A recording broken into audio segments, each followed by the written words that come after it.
Ó Mãe Santíssima, intercedei por nós para que possamos bem compreender os ensinamentos de vosso Divino Filho, nosso Senhor e Salvador Jesus Cristo, e as explicações dos pais da Igreja. Ó Virgem Imaculada, ofereço-vos este trabalho e peço que abençoais aqueles que o ouvirem, e que seja para a maior honra e glória de Deus. Amém. Senhor onipotente, purificai o meu coração e os meus lábios. Vós, que purificastes os lábios do profeta Isaías com carvão em brasa, e dignai-vos, por tal modo, purificar-me com a vossa misericórdia, para que possa dignamente anunciar o vosso santo Evangelho. Por Jesus Cristo nosso Senhor. Amém. Senhor, abençoai-me. Que o Senhor resida no meu coração e nos meus lábios, para que anuncie digna e convenientemente o seu Evangelho. Amém. Evangelho de Nosso Senhor Jesus Cristo segundo São Lucas. Jesus na cruz, sujeito à zombaria e ultrajes. Os chefes dos judeus, porém, zombavam e diziam: a outros salvou, que salve a si mesmo, se é o Cristo de Deus, o eleito. Os soldados também caçoavam dele, aproximando-se, traziam-lhe vinagre e diziam: se és o rei dos judeus, salva-te a ti mesmo. E havia uma inscrição acima dele: este é o rei dos judeus. O bom ladrão. Um dos malfeitores, suspensos à cruz, o insultava dizendo: não és tu o Cristo? Salva-te a ti mesmo e a nós. Mas o outro, tomando a palavra, o repreendia: nem sequer temes a Deus, estando na mesma condenação? Quanto a nós, é de justiça. Pagamos por nossos atos. Mas ele não fez nenhum mal. E acrescentou: Senhor, lembra-te de mim quando vieres com teu reino. Jesus lhe respondeu: em verdade eu te digo, hoje estarás comigo no paraíso. Comentários dos Pais da Igreja. Teofilacto Diócrida. Ora bem, que haveria de o povo fazer quando os mesmos príncipes ultrajaram? O povo permanecia lá olhando. Os chefes, porém, zombavam. Santo Agostinho.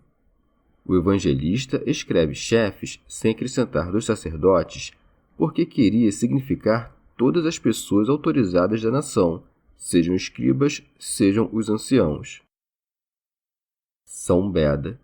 Sem o querer, admitem que Jesus Cristo salvou os outros, quando dizem: a outros salvou, que salve a si mesmo, se é o Cristo de Deus, o eleito. Santo Atanásio. Nosso Senhor Jesus Cristo, que é verdadeiro Salvador, desejava ser reconhecido assim não por ter salvado a si mesmo, mas por tê-lo feito às suas criaturas. Não se chama de médico quem cura a si mesmo, senão o que cura os outros. Assim que o Senhor se fez Salvador, porque não tinha necessidade de salvação. Tampouco não intentava ser reconhecido porque descera da cruz, mas porque nela morrera. Ao morrer na cruz, salvou com melhor eficácia os homens do que teria feito se dela descesse. Expositor grego. Vendo o diabo que não lograva o que intentava, vacilava e, nada mais podendo pôr a efeito, inculcou em alguns a ideia de administrar vinagre para o Salvador. Os soldados também caçoavam dele, aproximando-se, traziam-lhe vinagre. Ignorava o demônio que assim agia em desfavor de si mesmo. Com efeito, ele ofereceu ao Salvador o amargor da ira produzida pelo descumprimento da lei, que pesava sobre todos os homens. Jesus tomou para si todo este amargor, a nos sobrar no lugar deste vinagre o vinho da sabedoria divina. Teofilacto Diócrida. Ofereceram-lhe o vinho como a um rei. Se és o rei dos judeus, salva-te a ti mesmo. São Beda. É muito de notar que os judeus blasfemavam e escarneciam do nome de Cristo, porque o tinham lido nas Escrituras. Os soldados, porém, que as desconheciam, insultavam-no como rei dos judeus. Teofilacto Diócrida. Vai aqui nova astúcia do diabo contra Jesus Cristo.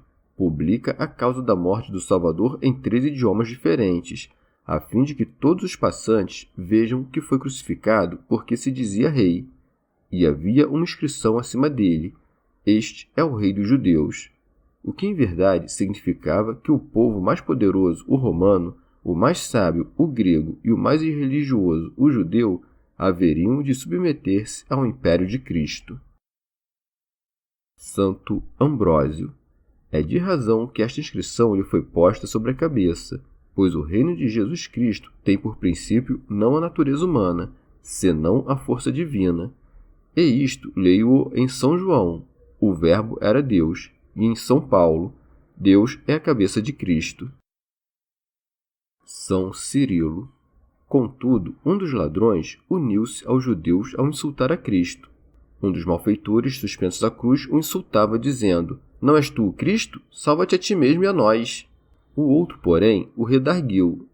Mas o outro, tomando a palavra, o repreendia: Nem sequer temes a Deus, estando na mesma condenação? Vai além e confessa os próprios crimes. Quanto a nós, é de justiça, pagamos por nossos atos. São João Crisóstomo.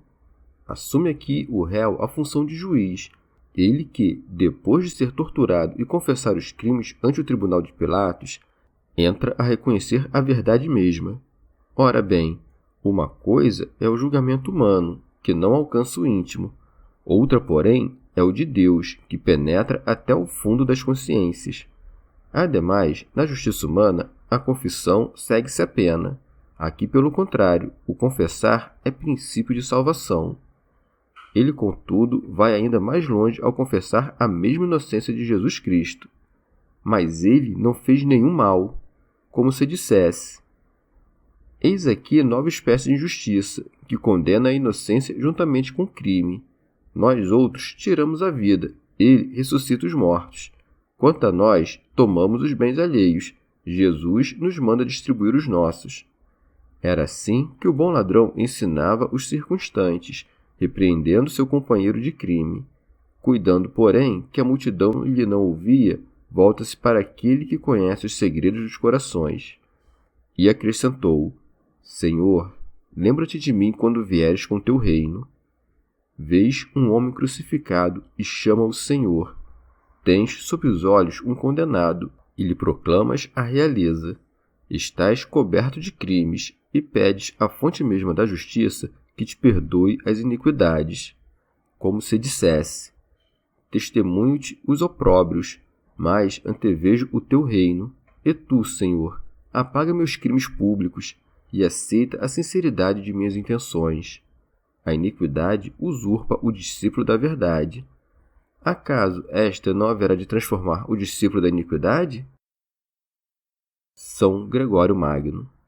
Esse ladrão tinha as mãos e os pés cravejados à cruz, e nele só não estavam a sofrer o coração e a língua. Inspirado por Deus, oferece tudo o que tem, segundo as palavras do apóstolo. Com o coração se crê para alcançar a justiça, mas com a boca se faz a confissão para conseguir a salvação. Dessa maneira, o bom ladrão, súbito tomado da graça divina, recebe e conserva na cruz as 3 virtudes de que fala o mesmo São Paulo. Teve fé, pois creu que Nosso Senhor haveria um dia reinar, vendo-o morrer na cruz consigo. Teve também esperança, uma vez que pediu para entrar no seu reino. Por fim, deu provas de caridade, quando exprobou a conduta culpável de seu companheiro e cúmplice, que pagava a pena capital em punição a esses mesmos crimes. Santo Ambrósio. Que exemplo há de mais poderoso do que esse para nos encorajar a tornar a Deus, visto que ele obteve tão facilmente o perdão? O Senhor perdoou de pronto, mas a conversão também foi imediata. A graça sempre sobrecede a prece, porque Nosso Senhor nos dá mais do que lhe pedimos. O ladrão pede que se lembre dele, e Jesus lhe responde: Em verdade eu te digo, hoje estarás comigo no paraíso. A vida consiste em habitar com Jesus Cristo, e onde ele está, lá está também seu reino. Teofilacto Diócrida.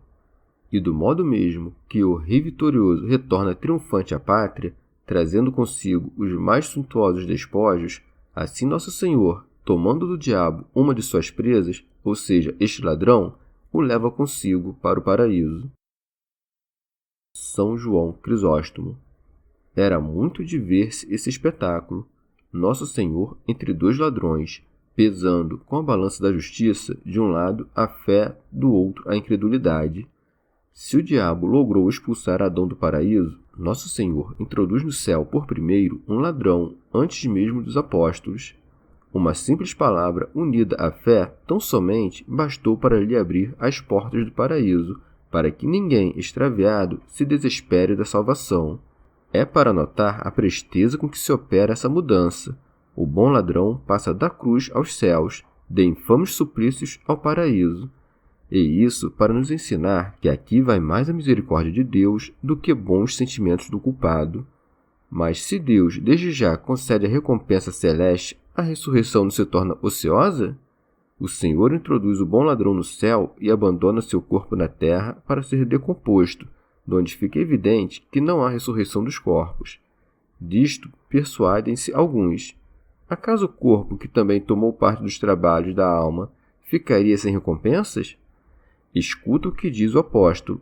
Importa que este corpo corruptível se revista de imortalidade. Tendo nosso Senhor prometido ao bom ladrão o reino dos céus, mas fazendo-o entrar no paraíso, ainda não cumprira a promessa.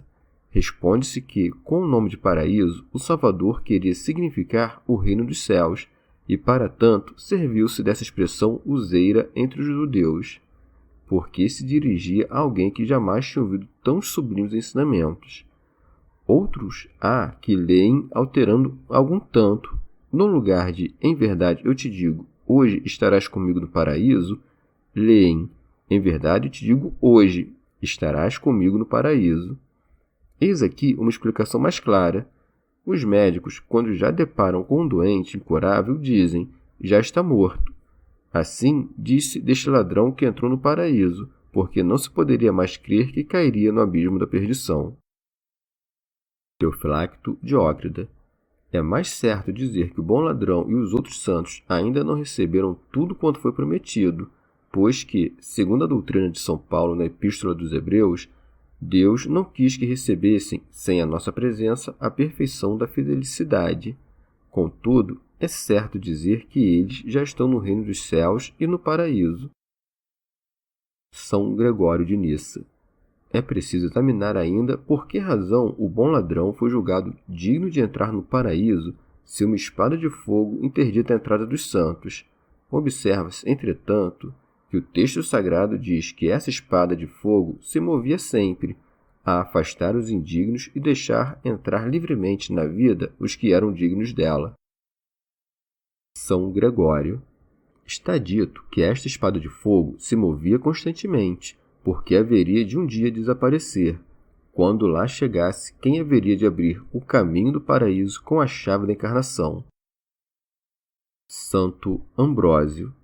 É para notar que São Mateus e São Marcos relatam que ambos os ladrões insultavam nosso Salvador. Em São Lucas, diferentemente, apenas um deles o faz, ao passo que o outro opõe-se-lhe. Talvez os dois tenham entrado a insultá-lo, mas um deles logo mudou de ideia. Pode-se também pensar que os dois primeiros evangelistas usaram a forma plural no lugar do singular, como nesta passagem.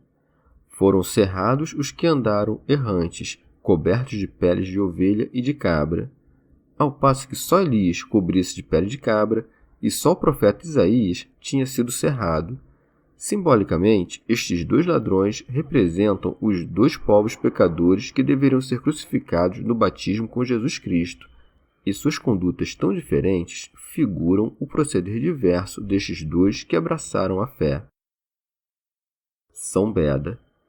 Todos os que somos batizados em Cristo o somos em virtude de sua morte, porque, sendo pecadores, fomos purificados pelo batismo. Contudo, alguns são coroados porque glorificam a Deus sofredor na carne, ao passo que outros perdem a graça recebida porquanto renunciam à fé e às obras de seu batismo. Chegamos ao fim de mais um dia de comentários da Catena Áurea. Muito obrigado por ficarem até aqui, que Nossa Senhora derrame suas graças sobre nós e até amanhã.